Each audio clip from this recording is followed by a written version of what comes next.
Hi everyone, and welcome to another episode of Gaffer and Gear. Today we're having a look at the Litemat Spectrums. So these are very thin, very lightweight LED panels that boast red, green, blue, amber, warm white and cool white.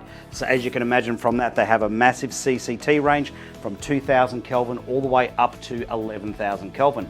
The units also boast built-in Lumen radio receivers and transmitters, so you can use one of these devices as your Lumen radio hub. You can also do wireless slave and master control, and you can also do wireless pixel control over multiple units.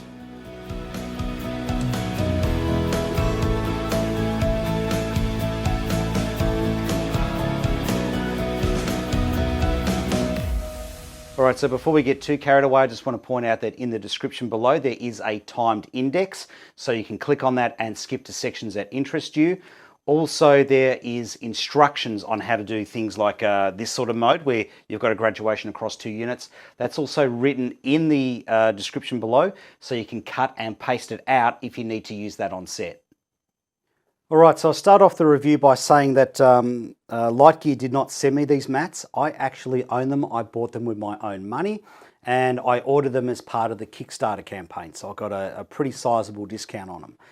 Now let's talk about how much these things cost straight up. So the list price on one of these is about $3,900, and the list price on the Litemat Spectrum 4s is just shy of $5,000 US. Now here's the thing, if you go to pretty much any of their distributors, with the exception of the Australian distributor, if you go to any of their distributors, you will find you can get it cheaper. All right, so you're looking at the moment, one of these is selling at a sales price of about $4,200 to $4,300 US, and I'm willing to make the prediction that they will never sell these things at full list price. Because if they were at full list price, I would never have bought them. I couldn't justify spending the money, and with how expensive these things are on sale or on the sales price, I really had to stop and think about, do these things tick enough boxes that I'll spend the money? So we'll go through the boxes that they tick later. All right, so let's talk about what you get in the kits. So you get a bag. Now, I don't use the bags. I keep the bags for rentals, so if someone hires a kit off me, I can put all the stuff in the one bag and send it to them. But I just found the bags, when you fill them up, the pouches are so fat that these things take up way too much space in a truck or in your van. So I gave up on them pretty much within about the first day. They're just, when you get all the accessories together, it is a stupidly large kit. It's not this little thin thing, so that's something to bear in mind if you're looking to buy them. All right, the next thing you get, of course, is the light. I'll go over point of difference between this light and other lights in a sec, but yeah, when you get to the points of difference, you'll understand why, if you're a gaffer, why these are enticing. All right, you get the ballast controller, of course. Now the ballasts are universal, so this will run all Spectrum lights. Okay, so the plus with that is, with universal, is if you're running a 4, for example, and you have a bad day at the office and one of these gets smashed, you can just grab your controller from a 2 and use that to run your 4. So universal's fantastic. You get a head lead, 25 foot, so very useful. And these, again, are universal, so they'll work with all Spectrums, so you don't have to worry about figuring out which one belongs to which kit. You get a power supply, which is a Meanwell, so a lot of people don't know that brand. Pretty much, you get any top-line LED, take it apart, you will find Meanwell transformers. Now you also get a plate, a mounting plate for the transformer. So you can mount the transformer to the controller. But here's the thing, you end up with a power cable blocking half your screen, so I don't bother doing this. I found it to be actually quite irritating. The next thing you get is a ball mount, Kino style ball mount for the plate. So, sorry, for the light, so you can mount it to that. Now, criticism straight up of this, particularly on the 4s, it is way too short. If you're looking to run your lights off a menace arm, which is, if you're a gaffer, that's probably why you're buying them, this is way too short. So it limits your positioning of your menace arm boom to the back of the light, so pretty much useless on the light. But do keep it, because you'll end up using it to mount your ballast to the stand. Fantastic. It really does work well. I gave it a go and I never looked back, because you can operate your buttons. The button layout's fantastic on this, by the way. You can operate your buttons with your fingers, and you can scroll with your thumbs on the knobs here and press the knobs.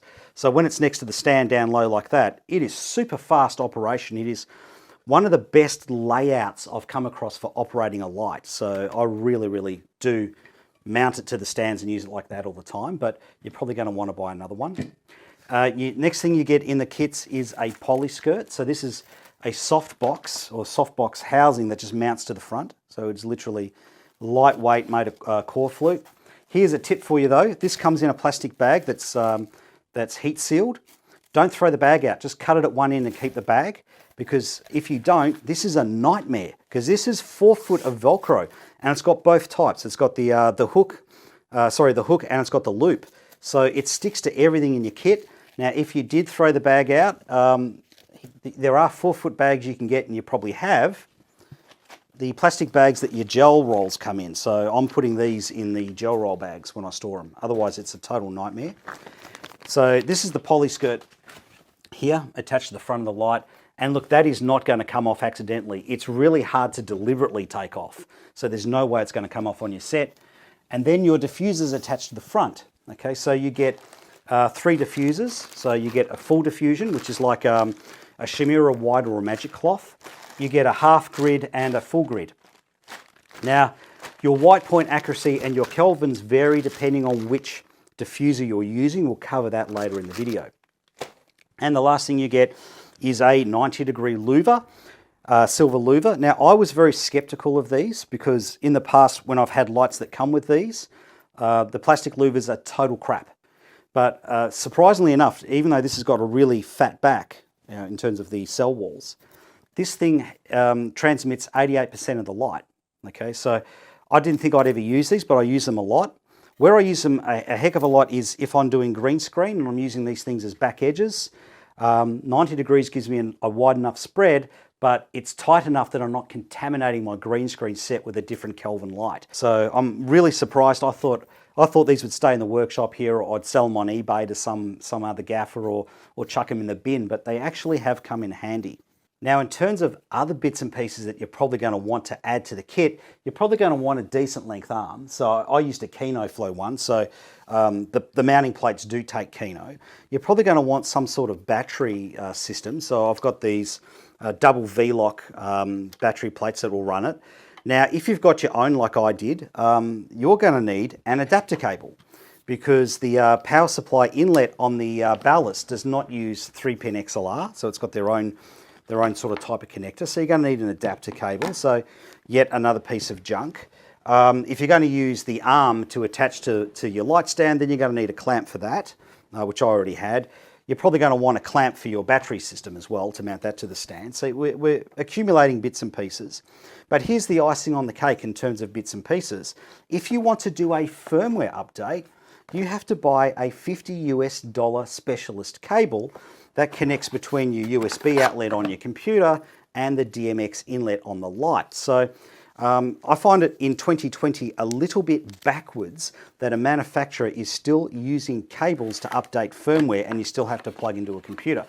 I find that very, very backwards, especially considering that my wife has kitchen appliances that update their firmware over the home internet connection. Now, before the lights leave the factory, each one is individually tested and you get a report, a spectrum analysis on your unique light. So they're tested at 3,200 Kelvin and at 5,600 Kelvin. Now, I don't know what their tolerance is on their units, and there is a bit of variation from between all the lights I have here, but these are within 105 degrees Kelvin of each other, which for me is way more than acceptable. And the next thing you get in terms of paperwork is you actually get a piece of paper that outlines 100% upfront what your warranty situation is. So for example, if my Litemat Spectrum here, which is I've had for longer than 30 days, if that starts losing LED light emitters, it has to lose 72 light emitters before I can make a claim.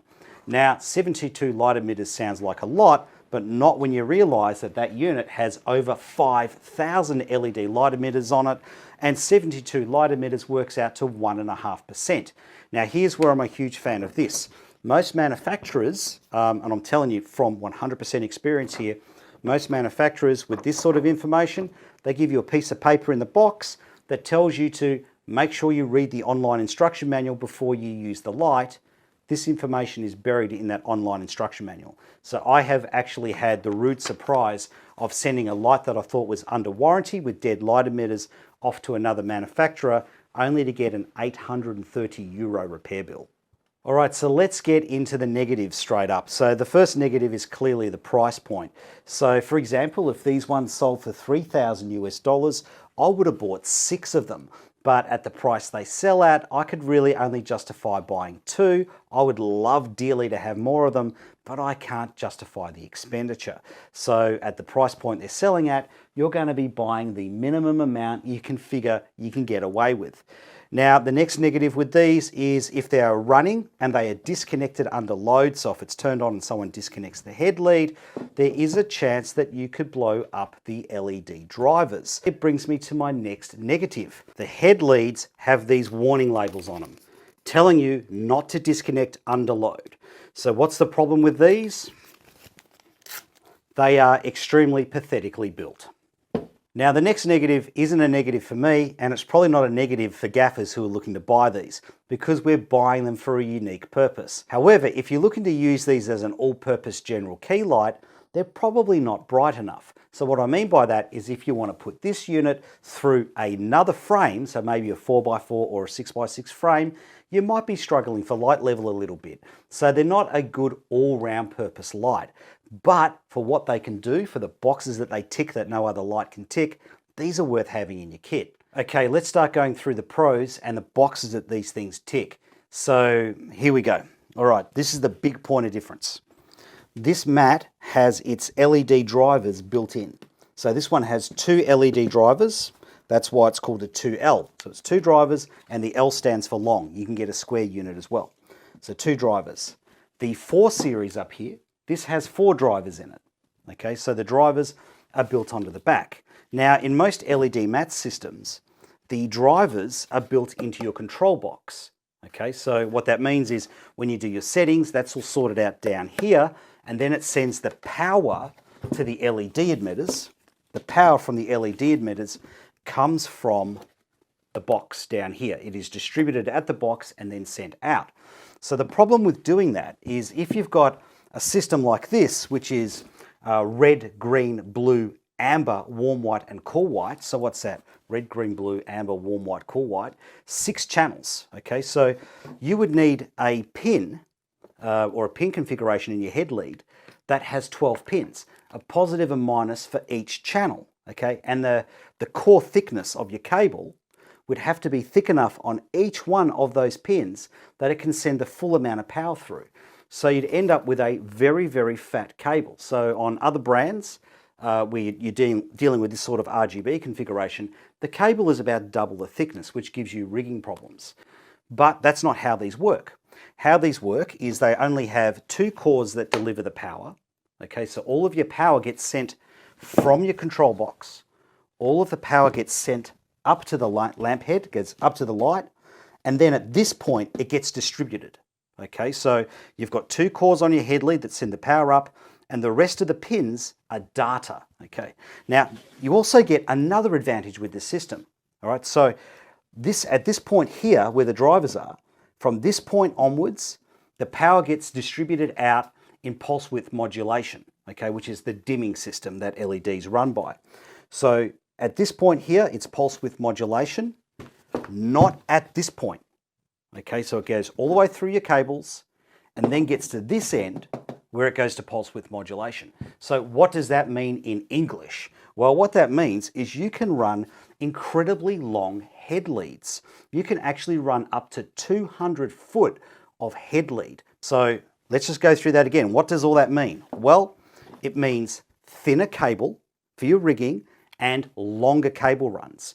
So one of the big issues I have with matte lights, one of the big things that has always driven me crazy with them is when I go to a location, I've got to figure out where I can hide the controller box, because most times I've got 12 to 15 foot of lead only. So I'll be in a kitchen or something like that, and I'm looking around at the cupboards going, okay, I can hide my controllers up on that cupboard. But having your controller up on top of a cupboard means you can't change your settings easily or change your battery easily. Whereas with this system, I can run hundreds of feet of cable to my control box, and I don't have those rigging issues anymore. The next big box tick for me was DMX, in particular Lumen radio. So that is a huge advantage over my existing matte systems. The next big plus was the fact that these things track the Planckian curve. So they're using all of their color emitters to vector into a white point. So the problem with my bicolor mattes was, in particular, if we're shooting in a daylight environment and we're using them as a back edge and we wanted them to be warmer, say about 4,400 Kelvin, it would then be tracking well under the Planckian curve and the lights would go pink. So most cinematographers didn't notice, but you get the occasional cinematographer who noticed. Then I had to gel the light. Now the next advantage these things have is the huge Kelvin range. So if we're shooting in a tungsten environment and I was swinging one of my panels over as a back edge, more often than not, the DOP would want it warmed up and I would have to gel it because I couldn't dial in a lower CCT. The next plus for me is these units are flicker-free to a way higher rate than my existing matte systems were. At a shutter speed of 1/2000th of a second, there is no flicker at all. I can only start to see flicker lines when I set the shutter to a 1/15,000th of a second. Now even right down at 10% brightness, the units are just as flicker-free. Okay, so let's get into the next positive, and to be quite honest with you, it is something I don't think I'm ever going to use, but it might be good for you. Now, I mentioned earlier that they have Lumen radio receivers. They also have Lumen radio transmitters. So at the moment, this one is wirelessly sending its DMX data to this unit over here. So we can do things like have a wireless master and slave mode. So if I change the CCT in this one, that one tracks and follows. Okay, so that's a lot of money to pay just for a wireless master and slave. So can it do anything else? Well, yes, it can. This unit has 4 pixels in it, and this unit also has 4 sets of pixels in it. Now, using this system, we can control up to 12 sets of pixels. So we can do funky things like have a graduation. So, for example, if we want to have this side brighter and that side darker, we can do that. Okay, so it's pretty much the equivalent of having virtual nets. Okay, so that's pretty cool. Now, the next thing we could do, for example, is we could have a graduation of CCT. Okay, so let's have a quick look at that. Okay, so that's a CCT graduation. And all this is being done wireless and without a DMX console. Okay, now let's get really funky. We could dial in a color and have a color saturation running across. Now, we can also do things like, let's dial up the color saturation on this side, and then we're going to change the color on that side. Okay, so how funky is that? So that's something I don't think I'm ever going to use. I don't think any of my corporate or commercial clients will be brave enough to have this on their set, but maybe it's a box tick for you. All right, so before we take these out of slave and master mode, I just want to take the opportunity to show you something. So remember earlier in the video, I had those pieces of paper with the spectrum reports. Well, these two lights are the furthest apart from each other on those spectrum reports. So they're running at 10% brightness at the moment, and I've exposed the camera to the front panels. So let's take this opportunity to have a look and see how closely they actually match without talking about confusing figures. So I'm just going to bring the house to black. And let's have a look through. So I'm just going to go through presets. So this is 3200 Kelvin preset. This is the 4300 Kelvin preset. This is the 5600 Kelvin preset. And this is where the most noticeable difference is. I can see a delta UV shift between these two. All right, let's go into some secondary presets. This is 2600 Kelvin. This is 6500 Kelvin. And this is 11,000 Kelvin. So as you can see there, they're pretty closely matched. All right, so before we get into doing a run through of the system, I just want to point out some very important information around batteries, particularly for gaffers. All right, so this system is designed to run around V-mount. Okay, so the battery input is 10 volts to 35 volts. So you can run a smaller light mat like this, like the 2L, you can run that off one V-mount battery. Okay, if you want to run a bigger light like these, you'll need 2 V-mount batteries. Now this has some very clever smarts in it. So it takes the power from those 2 V-mount batteries and then up converts it to 48 volts to run the lights. So instead of requiring a 48 volt battery, you just need 2 V-mount batteries. So that's fantastic for the bulk of people using it. Now here's the next thing. If your batteries are a little bit older, worn out, or maybe they're not high capacity batteries, maybe they're camera batteries, this can detect that. It is smart enough to detect that, and it will lower the power draw on the battery. Okay, so it basically protects the battery investment. So that's pretty clever and very smart. However, here's the problem for gaffers. So when I bought this system, I thought, you beauty, I can run one of these mats for 16 hours continuously off one of my block batteries. Now here's the problem. Those block batteries have a massive voltage range.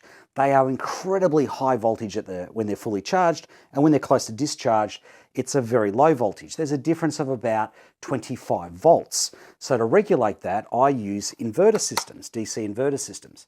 Here's the problem. DC inverter systems, the electronics in this, clash with the electronics in this.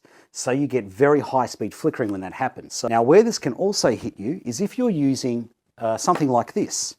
Okay, so this takes 2 V-mount batteries and outputs a regulated 24 volts.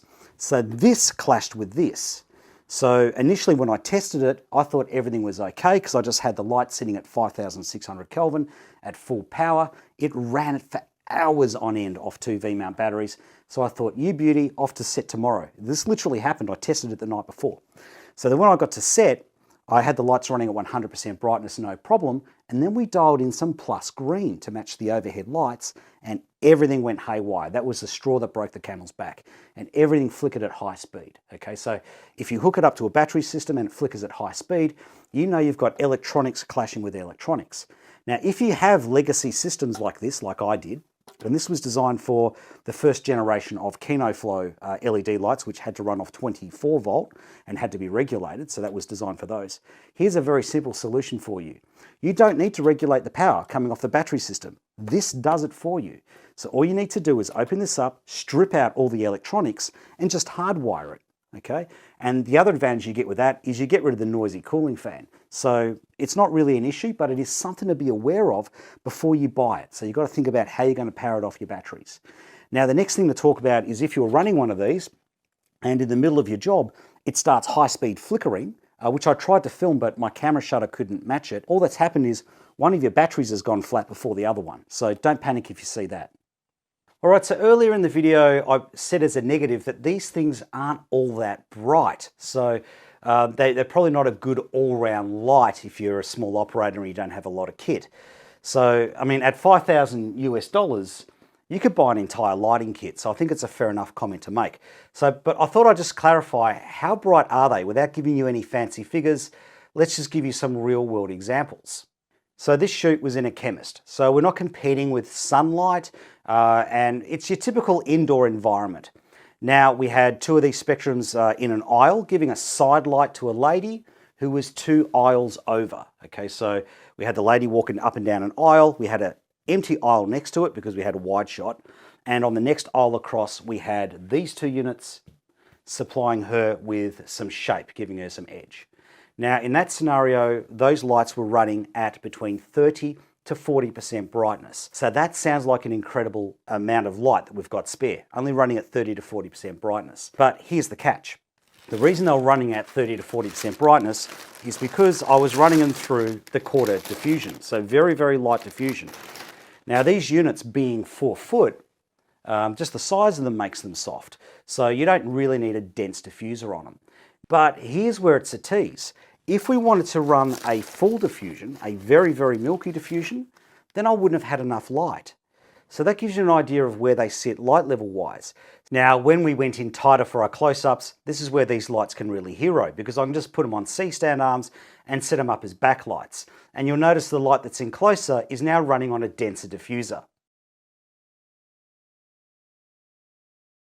All right, so let's get into operating this thing, and trust me on this, the big bit of advice, you want to have it mounted to your stand like this, okay? So have it mounted here. Don't hang it, it's just too hard to operate. But if you mount it like this, trust me, it's a joy to operate because of the way the buttons are laid out. All right, so let's have a look over the unit. So on top's your main display, and you've got 3 buttons up here. which you can operate with your three big fingers. Now on the front of the unit, you've got 2 knobs. Now what's really good with this ballast is the buttons are back illuminated with LEDs. So when you're working in the dark, you can actually find the knobs. You don't need to turn on a head torch or anything like that. You can actually see what you're doing. You've got your Lumen radio control. So you've got RX, which is receiver, TX, which is your transmitter, and off. And the button here, or the light here, that's your button for locking your DMX. Now you've got your main rocker knob. So you've got up, center, and down. So I'll just go through that. So center position is your menu. So you've got your 3 buttons here. You've got help. So you can just scan your QR code. And you've got settings. Settings is your main menu. Now you can scroll through the menu system by using the left roller, and then you press the left roller to activate your selection. So it's really simple to operate, incredibly simple to operate the menu system. Now let's go to the up position on that rocker. So the up position is your basic CCT, your basic white mode operation. So if you're worried about being able to operate this thing, just flick the switch in the up position, and this is your basic white light mode. All right, so you've got your CCT, you've got your intensity, and you've got your plus minus green. We'll go through the other things in a sec. Now your right knob, this one, your right knob, is always, when you swing that, that's always your intensity. Okay, so that never changes its function. Now when you press it, it does other things, but in terms of turning it, it's always your intensity. Okay, so we've got CCT on this side, so that's the other knob. Okay, so I'll just twist that knob with my thumb. And down the bottom of your CCTs, you can adjust in 10-degree increments, but right at the very top, let's go up higher, you've only got 100-degree Kelvin increments of adjustment. So that's to do with the light emitters. So down the bottom end, you've got your warm white emitter, you've got your amber emitter and your red emitter, so you can actually have more play down there, whereas at the top you've only got your daylight emitter and your blue emitter to work with. So you've got more room to play down at the bottom end. So now with this knob here, if you spin it faster, it accelerates. If you go, it jumps a lot of increments. If you do slow movements, well, you've got slow amounts of adjustment. But as you can see here, I'm just operating that with my thumb. So it's a fantastic mode of operation, this. Okay, so let's have a look through some of the other buttons. So we've got preset. So if you press that, you've got your preset colors, so 3200, 4300, and 56. Now see here, there's a little arrow. So what that means is if I turn this knob in the direction of the arrow, I'll get more preset options. So now I've got 2600, 6000, 500, and 11,000. Now see, it's telling me there that if I turn the knob that way, okay, I've now got other presets I can get to. So it's pretty simple to operate. So you can see there, I'm just rocking it with my thumb. So that's why you want to operate it this way up. Fingers up there, thumb down there. Okay. Now let's say we want to get out of this preset menu. All right. So what you can do then to get rid of that is you just press the top of the dimmer knob. So the dimmer knob there. So I'll just press the top of that and we're out of that. Now AUD, that stands for Audition. Okay. So you might have adjusted your light and then the cinematographer says, can you off and on it? Well, all you got to do is press that button. Okay, and you're off and on in the light. So really great little function that. There's one problem with this function though, and that is I wish I had it on all of my lights. It would make my life so much easier to have that, it really would. Now tint is your plus minus green. If you used version 1 of the firmware, they've got rid of that useless camera compliant plus minus green mode that didn't work for location lighting. They've got rid of that and gone with a 0 to 100 scale. Okay, so you can adjust in single increments with your up and down buttons here, or you can use the knob. Okay, now once again, see, I'm just rolling with my thumb. So it's a really simple system to use. Now that's the entire CCT mode. Okay, so how easy is that to operate? All right, so let's get a little bit more adventurous. So at the moment, we've got the selector switch in the top mode, which is CCT. Now let's put it down to the bottom mode, which is Spectrum mode. Okay, so Spectrum mode gives you a few more options. So we've still got our intensity, of course, we've still got our CCT, and still got our plus minus green. Now we can add a hue color or an accent color. So you can select any Kelvin point between 2000 Kelvin and 11,000 Kelvin with any plus minus green value. And now we can add a color hue from the 360-degree color wheel and we can saturate it in. Now it also has a few other features like a nudge mode, which we'll get into in a sec, and it also has a Q mode, but let's get to that in a little bit. All right, so whatever we've got in our big yellow box, or a highlighted box is what we can select with, what we can adjust with the left wheel.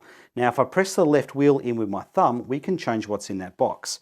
So if I press with my thumb the left wheel here, we can change that to accent. Accent is your hue or your color. If I press it again, we're back to CCT. Press it again, we're at saturation. Okay, so CCT we've covered, so we know how that works. So let's just press down, we've got saturation. So that adds our color, which at the moment is set to 0. Okay, so that information always appears somewhere else on the screen. Okay, so we can add in 1% increments, which I can speed up. Now the next thing too is we've also got our presets to speed things up. So if I press the preset button here, I can quickly go to 50% or 100%. Okay, now there's a little arrow pointing over, so that's telling me that with my scroller here, if I turn the scroller in the direction of the arrow, I get other presets.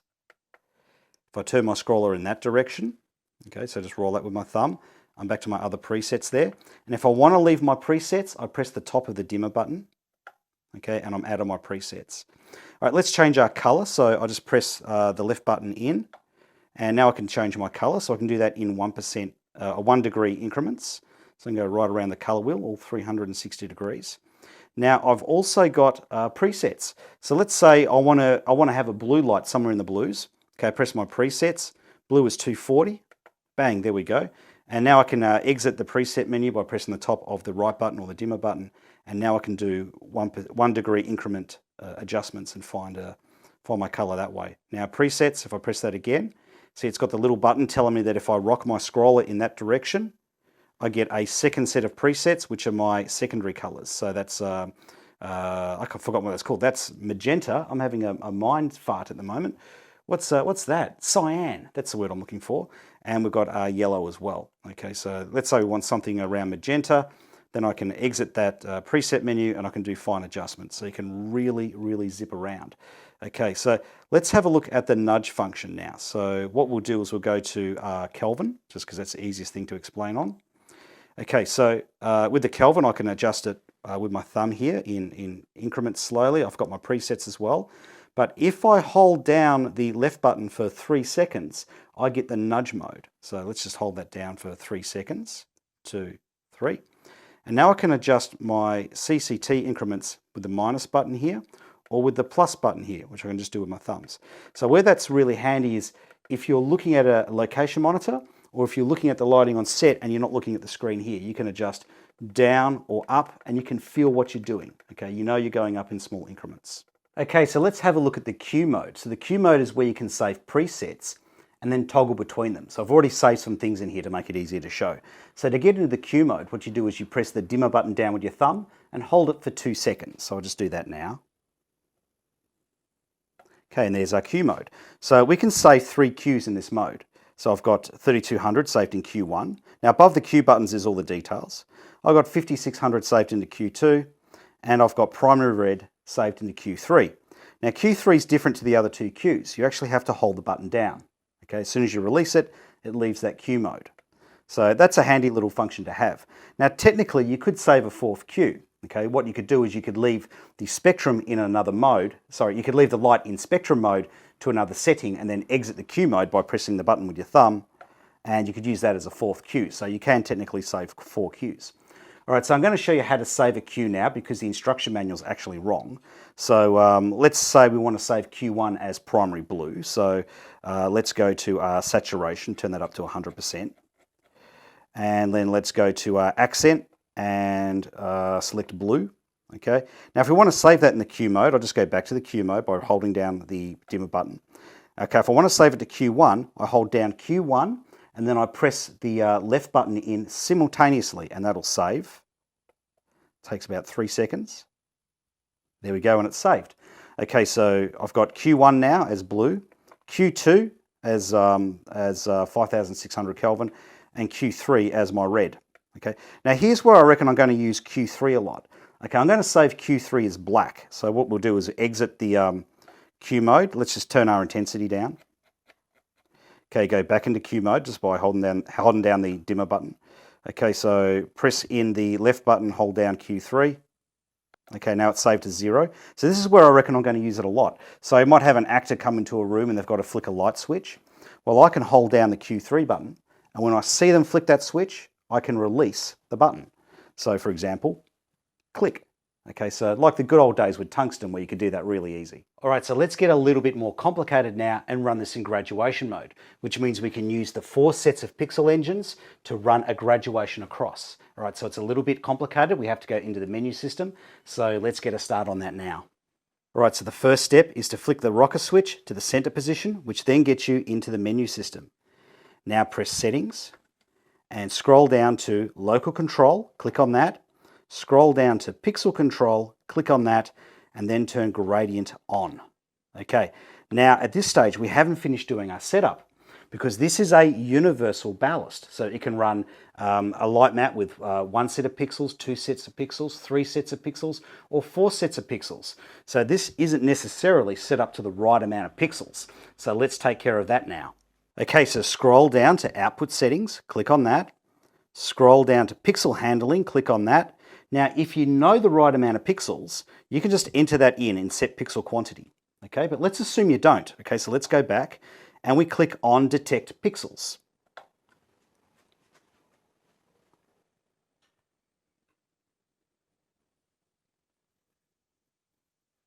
Okay, so now we've detected how many pixels we've got. We just flick the rocker down to the bottom position, and now we're in the gradient mode. All right, so pixel A, that's this side. Pixel Z, that's this side. Now at this point, think of pixel A as your master settings. That's your start point. Okay, so you dial in whatever you want there. And pixel Z is just your point of difference. It's just the difference between the two. And that way it's really simple to get your head around it. All right, so to operate this row, it's the knob on the left. To operate the right row, it's the knob on the right. So if I press the button down, it scrolls through the menu. And then I'll just rotate the button to change my settings. All right, so let's go pixel Z. Let's put a different CCT in. So I'll scroll down to there. And there we go, 2010. So as you can see, there's a graduation there. So whatever I type in that side is the point of difference. And what happens is the software in the driver, or software in the controller, just figures out the difference in between and does a calculation. Okay, so that's as simple as that. All right, so I'm going to scroll pixel Z now down to my saturation and dial in a color.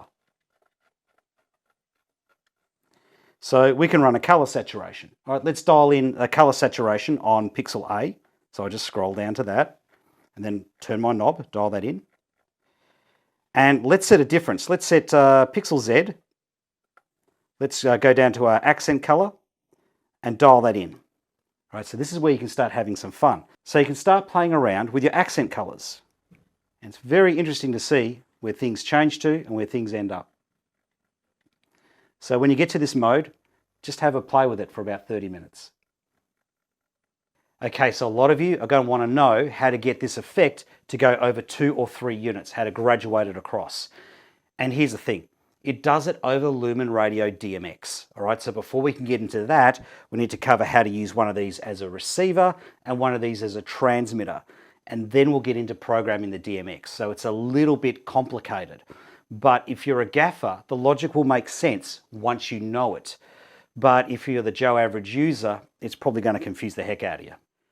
Okay, now I'm going to go through how to lock this to a Lumen Radio transmitter, which is something you're going to need to do if you want to run master and slave wirelessly, or if you want to do a wireless graduation effect between a couple of units. All right, so let's get into it. Okay, so here are the controls for the Lumen Radio. So we switch it to RX, so that's your receiver. Now, the blue light there, if that's blank, it's off, it's not flashing or on at all, it means it's ready to be locked to a transmitting device. Now, if it's solid, it means it's locked to a transmitting device. Now, if it's flickering like crazy, it means it's programmed to be locked to another transmitter, but it's not receiving the signal. So we're going to pretend that's happening. So we're going to pretend it's flashing like crazy, and we want to lock it to our box. So what you do in that case is you hold the button down for 5 seconds, and it'll turn off. There we go. So that means it's ready to be locked. So now all I have to do is send the lock or link command out from my transmitter, and it'll start flashing and lock together.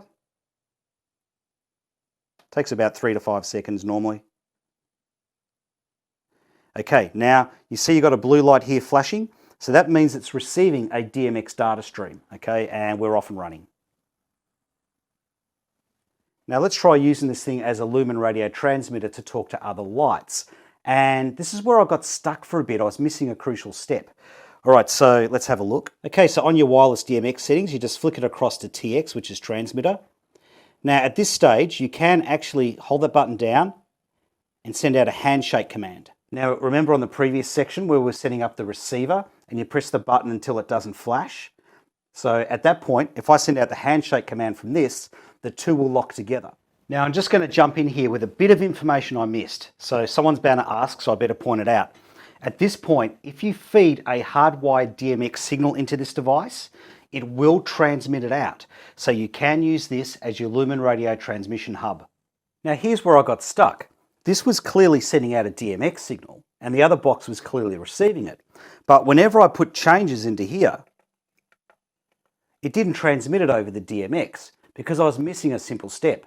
So what you need to do is put your rocker into the center position, which is your menu, go to settings, scroll down to output settings, scroll down to DMX transmit and select on. Now after you do that, anything you dial into your light here will be transmitted out over DMX. All right, so now let's go through multi-panel gradient mode. All right, so this is really, really complex to the point where I've spent a couple of days writing down instructions so that when I'm on set with a crew breathing down my neck, I can get this to operate with the minimum amount of setup steps. So as you can see, there's a lot of steps involved in this, so let's run through. So you don't have to go through every single part of the menu. I would recommend doing a factory reset first. That way we've got a nice blank canvas to start on. So let's run you through how to do that. Okay, put your rocker into the center position. Go to settings, scroll down until you get to general. Click on that. Okay, factory reset, click on that and click I'm sure. Now also do that on your receivers. Now in case I forget to mention it at some point, my cheat sheet here will be in the description below, so you can cut and paste it out of there if you need it. All right, so let's start off. So from the top of the settings menu, go to local control, click on that, go to pixel control, click on that, and set it to gradient. Then exit that part of the menu, get back to your main menu, and go to DMX settings, operation mode, and set that to Spec Pix 16B, then get back to your main menu. Now go to output settings, click on that, go to pixel handling, click on that, and now you want to set the total amount of pixels that you're going to be using. So we're not setting the pixels for the light that we're running off the master, we're setting it for the combined amount of mats. Okay, so in this case, that's 8 pixels. Okay, click on that, back out to output settings, and then go to power sharing and click on dynamic. Now if you don't do this, what will happen is your first panel won't be the correct brightness. Next, on your output settings, go down to DMX transmit and turn that to the on position. Now you can flick your rocker down and set your Lumen radio to transmit. All right, so that's the transmitter taken care of. So if you haven't killed yourself by this stage, I would suggest programming in a basic gradient so that you can see that you're making progress and everybody who's waiting on you can see that you're making progress as well and they'll stop breathing down your neck. All right, let's get onto the receiver.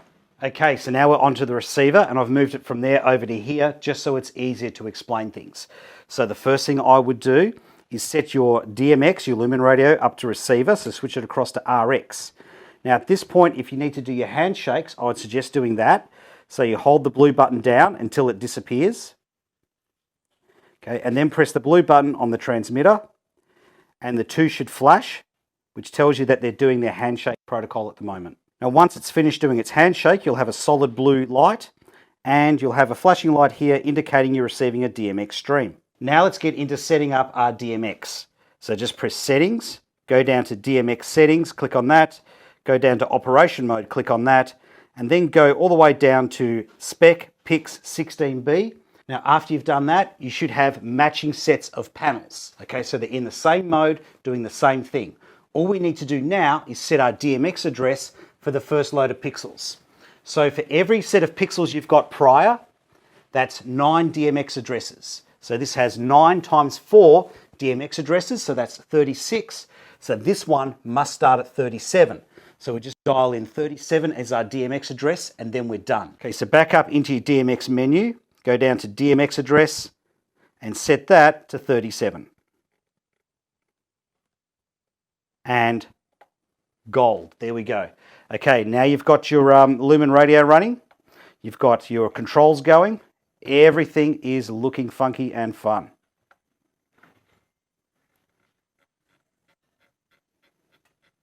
All right, now let's go through the process to put these in a master and slave mode, which is way easier. And once again, I suggest starting with a factory reset. So again, get into your menu, press settings, scroll down to general, click on that, go to factory reset, click that, and click I'm sure. Now do that with both of your units. Okay, so let's go through setting up the master or the transmitter now. So go to your settings, go down to DMX settings, go down to DMX series select, and select series 1. Then go back to your main menu, go down to output settings, select DMX transmit, and turn that to on. Now flick your front button to down and switch it to TX to transmitter. Now onto your receiver. So go to settings, go to DMX settings, click on that, go to DMX series, click on that, and select series 1. Then on the front panel, switch your DMX to receiver RX. Now at this stage, if you need to do your handshake protocols, just press down the blue button until it doesn't illuminate, and then go over to the master and press that until it flashes. Both will then flash and lock together.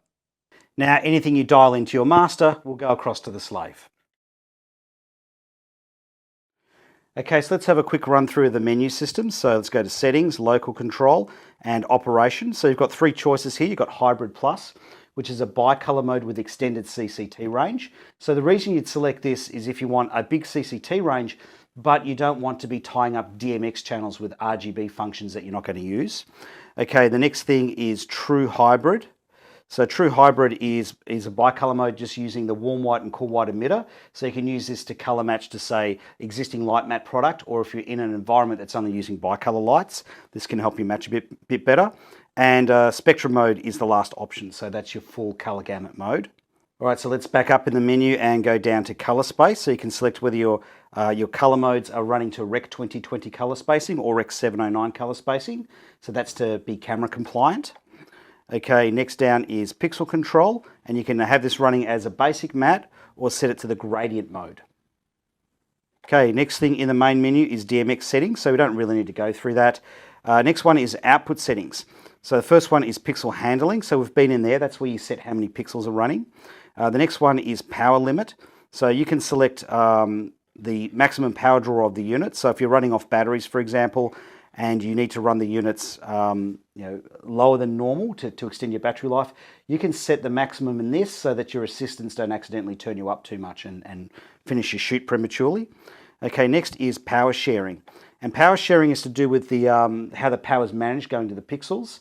I won't cover too much about that. Let's just say don't put it into disable, because if you have it in disable and set more pixels than the mat's actually got, so this is a 4 mat, each one of these mats has 4 pixels. If you set this to 8, it'll actually try to drive and power 8 pixels, and it'll shut down or overload your PSU or your battery system. So no big disasters, it'll just shut them down, but I'd take that as an indicator that they must be working on mats that are bigger than these. Okay, after power sharing in this menu is DMX transmit mode, which we've already discussed. Okay, let's go back to our main menu. Next thing down on the main menu is display settings. That's pretty average stuff. Ballast info, so you've got your status, so you can see what's going on. If you want to see what your power draws are in this mode, though, you're going to need to send DMX into the ballast to drive it, because you can't be in the menu system and running the light at the same time. Next down on ballast info is your RDM information, and after that is your firmware and hardware versions. Okay, in the main menu, after ballast info is general. This is where you can get your information, and also do a factory reset and a firmware update. And after general is help, where you can scan a QR code, and that's pretty much the entire menu system. All right, so this is the first time I've ever done a review of a light that has its LED drivers in the head. So I was curious as to whether you send a command from this to the drivers, does it ever miss a command or does it ever screw up? And the answer is yes, but not very often. So what I found is one time in 52 times on average, one time on 52 times, the command won't get to one of the LED drivers. So that's not too bad, one time in 52. So if you're operating the light manually, it might pay to have a look up and make sure it actually responded to the command. Now, if you're running it off DMX or Lumen radio, that's not even a problem because DMX and Lumen radio update their commands frequently. So if it misses the command on Lumen radio, it'll receive the next command 1/45th of a second later. All right, let's quickly go over the AC power draw on the Litemat Spectrum 4s here, which are 200 watt LED light engines. All right, so at 3200 degrees Kelvin, set to 100% brightness, they draw 242 watt of AC power. At 5600 Kelvin at 100% brightness, they draw 249 watt of AC power. Now, one thing I'm not a huge fan of with these controllers is they don't actually have an on-off switch. So the closest thing to an on-off switch is to put the rocker here into the center position. So in the center position there, the unit still draws 14.6 watt of AC power. Okay, so let's have a look at how bright these things are. So I've taken two loads of readings at 3 meters. The first set at 5600 Kelvin and the second set at 3200 Kelvin. Now I've taken readings with no diffusion, quarter diffusion, half diffusion and full diffusion. So pause the video and take a look. Okay, so let's give the DMX a bit of a workout and see how it responds, and I'm running it over Lumen radio. All right, so I'm going to send the room to black and then do on-off commands. So let's take a look. So it's going from 0% brightness to 100% brightness. That's the command it's receiving. So it's not instant snap. I think it's fast enough that it'll give you the desired look, but slow enough that you won't get rolling shutter issues. So I think that's what they've aimed for there. Okay, let's have a look at a 5-second fade up from black.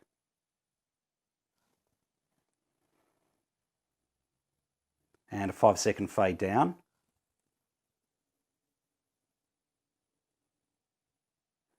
It's a little bit jerky on the ends. The fade up's not too bad. It's a little bit jerky. I don't know if it'll read on my camera. Especially on the fade down. Right at the end here, it's a little bit jerky. It's not too bad. I've definitely seen worse than that. So it's not too bad. It's not $5,000 good though. That's my only sort of criticism of it. It's not too bad at all. I don't think it's going to give you any major problems. All right, let's do the next test. Same thing, but at 2.5 seconds. Okay, so let's go to black. 2.5 seconds, it performs better actually. So it's very smooth up at 2.5 seconds. Very, very smooth up. Let's have a look down. A little bit jerky at the end, but the fire up's not too bad. Not too bad at all. Okay, so hopefully when they come out with software version 3, hopefully it'll have some dimmer curves programmed into it.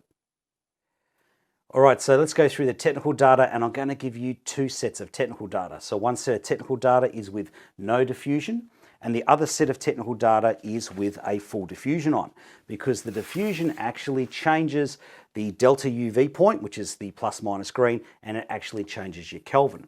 So just a quick overview. If you're running the units with no diffuser on them, in your warm whites, you're going to be ever so slightly pink, by about the equivalent of a 1/16th correction gel. And with no diffusion on them in your daylights, so your higher Kelvins, you're going to be swimming pretty close to the Planckian curve, pretty close to pure white. Now, if you add a full diffuser, right, a full diffuser there, in your warm whites, that's your tungstens, you're going to be pretty close to neutral. Okay, it's going to be very close to the Planckian curve. However, in your daylights, you're going to be green. You're going to be green to about the equivalent of a 1/8th correction gel, which is sort of noticeable by the eye. So in that situation, you'd probably want to dial a little bit of pink in. Now, if you're running a quarter diffusion or a half diffusion, which you will probably be doing the majority of the time just to get your light levels up, you're going to be pretty close to neutral all the way across the whole spectrum.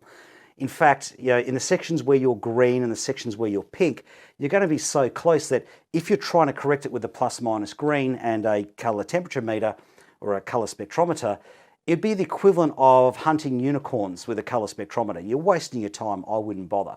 But I'm going to give you the two sets of data so you can compare and you know what's going on. All right, so let's go over our CCT accuracies first, starting with no diffusion. So between 2000 to 2400 Kelvin, it is typically accurate to minus 77 Kelvin. Between 2450 Kelvin and 3000 Kelvin, it is typically accurate to plus or minus 22 Kelvin.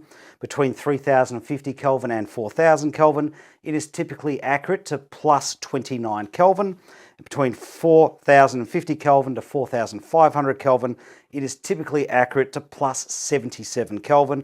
Between 4550 Kelvin to 5000 Kelvin, it is typically accurate to 131 Kelvin.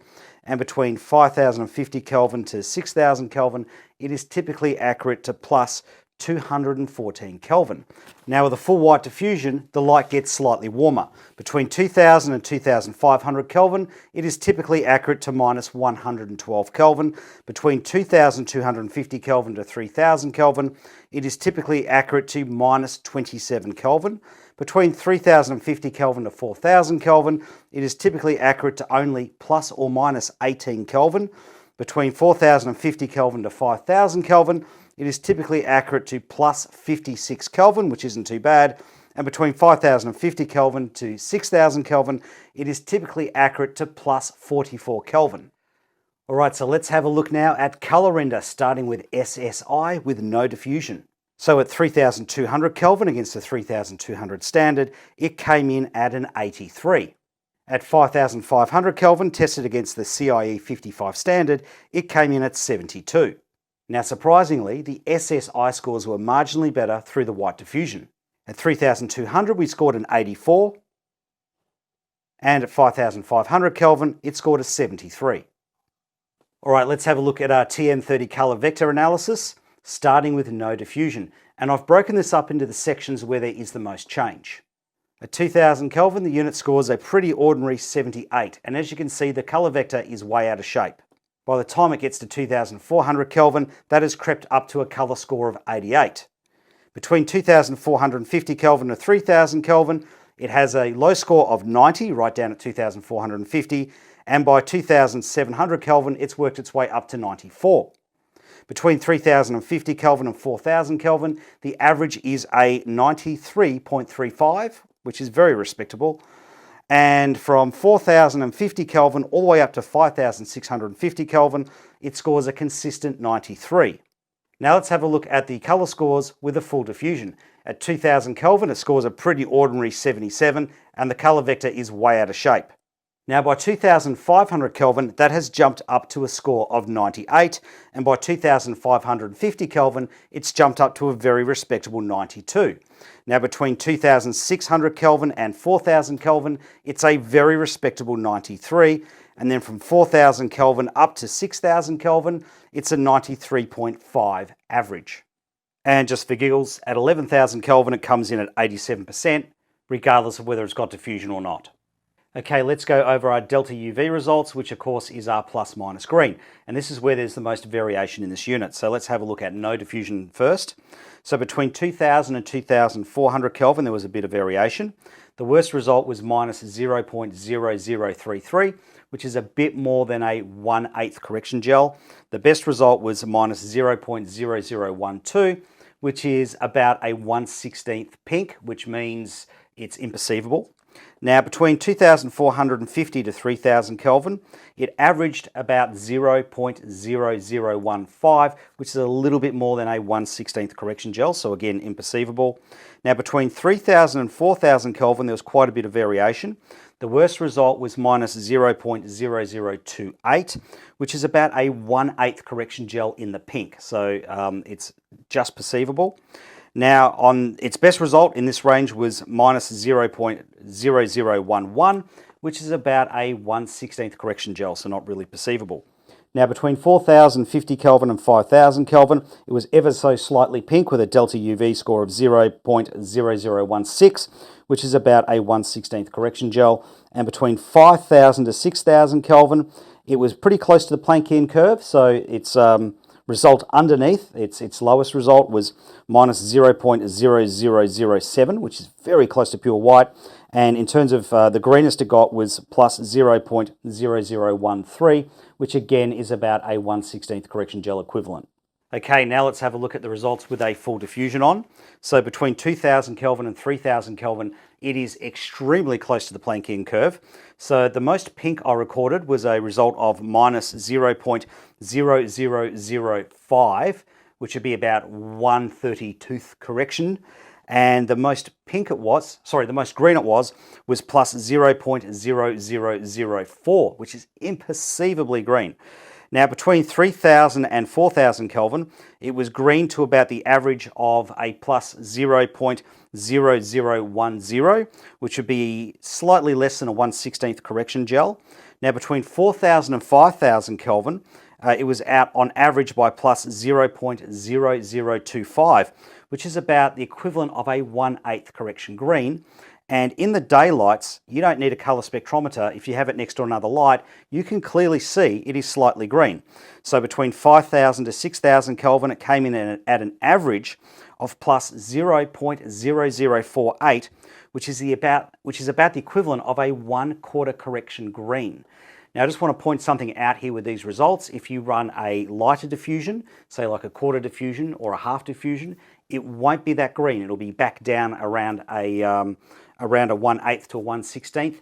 And I also took these results, all of the results we've just gone through, off the worst performing light mat of my 4. Okay, so that gives you some idea. If you buy a light mat, there's probably a chance it's going to be better, but I just want to give you the worst case scenarios so you don't get a surprise if you buy one. Okay, let's have a look at our more commonly used Kelvins, starting with no diffusion. When I dialed in 3200 Kelvin, I got 3222 Kelvin with a TM30 color score of 93% with 103% saturation on average. Here is the spectrum analysis. And color mapping reveals a delta UV score of minus 0.0012, which means the light was pink by about the equivalent of a 1/16th correction gel. When I dialed in 4400 Kelvin, I got 4676 with a TM30 color vector score of 94% with 102% average saturation. Here is the spectrum analysis.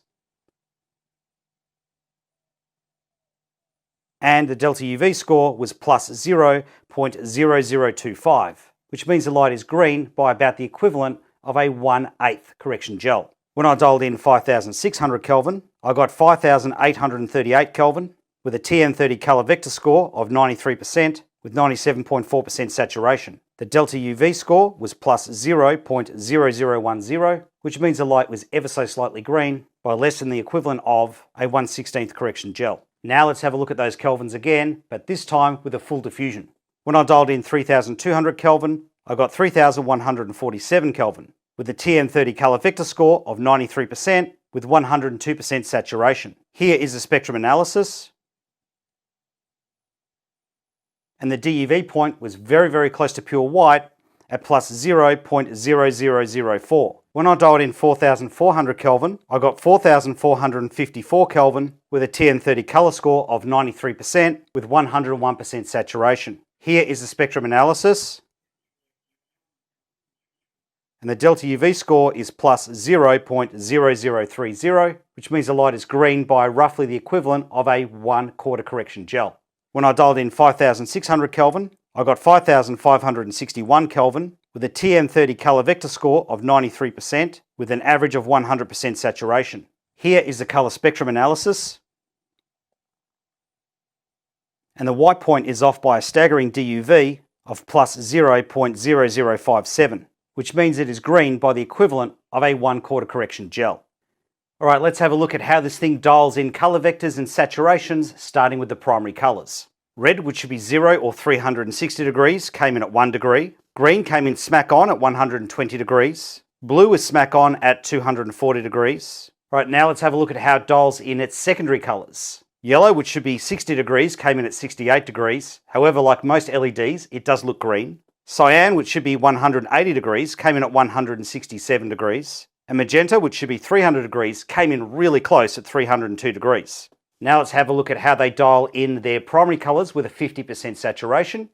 And I tested this against the D55 standard. Red came in really close at 3 degrees with 60% saturation. Green was very close at 121 degrees with 51% saturation. And blue was also impressive at 241 degrees with 55% saturation. Now let's look at our secondary colours at 50% saturation. Yellow came in at 70 degrees with 64% saturation. Cyan was very close at 182 degrees with 45% saturation. And magenta came in at 286 degrees with 52% saturation. And now just for giggles, this is the amber emitter, which comes in at 19 degrees on the colour vector. Alright, that's another episode done, and I'm really glad to see the end of this review because I've actually filmed this episode twice. So the first time I filmed it, Lightgear decided to completely screw it up by releasing new firmware, which got rid of all of the negatives I was going to complain about. Oh well, there you go. I'll see you on the next episode of Gaffer and Gear.